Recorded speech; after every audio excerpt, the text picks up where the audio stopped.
Hello, my name is Ahn'aste Summers, and today we're going to be talking about Susie's evaluation results and the next steps. Again, I am the special education teacher, Miss Summers. So I want to welcome everybody. And again, today we're going to talk about Susie's evaluation results and discuss how we can best support her for her learning needs all together. So we're going to go through the overview of the assessment process. So Susie was referred for an evaluation because she's been struggling with reading and writing, even after receiving extra classroom help.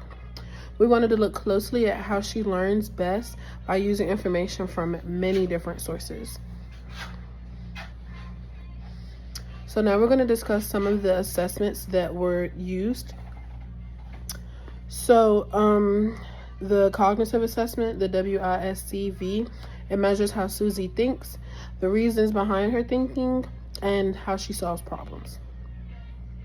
The academic achievement test that was used was the Wilcox-Johnson, that measures reading, math, and the writing skills. The next one assessment was the classroom observation and work samples. This just shows how Susie applies her skills.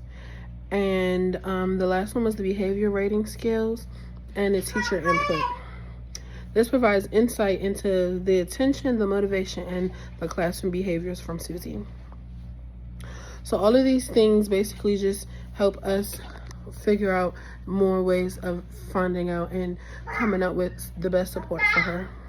This gives us the entire picture of the ways that we need to best assist her. Next, we're going to discuss why we use some of these multiple scores and multiple tests. So we never rely on just one test. Using multiple data sources ensures accuracy, fairness, and alignment with the IDEA guidelines for comprehensive evaluations. This process aligns heavily with IDEA requirements for a comprehensive evaluation. So now we're going to go over the summary of the results. So Susie's results show that she has average cognitive abilities, but slower processing and a working memory. Her reading and writing are below grade level, while her math scores are average, so that's really great. This gap between her potential performance indicates specific learning challenges. So we're going to focus on making sure that we can support her. Now we're going to talk about her eligibility and her specific learning disability.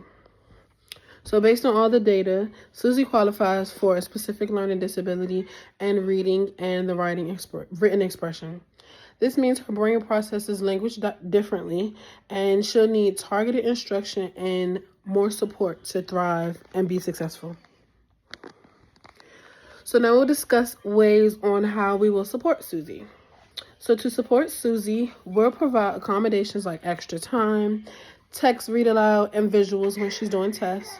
We'll also modify tests as needed so she can demonstrate understanding while building her skills gradually. Next, we're going to discuss some of the technology supports that we'll use for Susie. So technology tools can make a big difference, like text-to-speech and speech-to-text. Those will help reading and writing. Also, audiobooks can increase independence and confidence. That'll make her feel good about herself, and we still want her to feel great about herself throughout this entire process. Next, we're going to discuss the ethics and legal considerations. So we followed all IDEA and FERPA guidelines, ensuring that assessments were ethical, culturally fair, and used appropriately. We also protected confidentiality and value parent participation throughout the entire process. Lastly, we'll discuss the next steps. So our next step is to create Susie's IEP together. We'll set realistic goals, monitor her progress, and celebrate her growth. With teamwork and consistent support, Susie will continue to make meaningful progress. So our goal is to help her, help you, and we're a team and then we're a family. So our goal is to make sure that we are able to set Susie up for proper success. Thank you.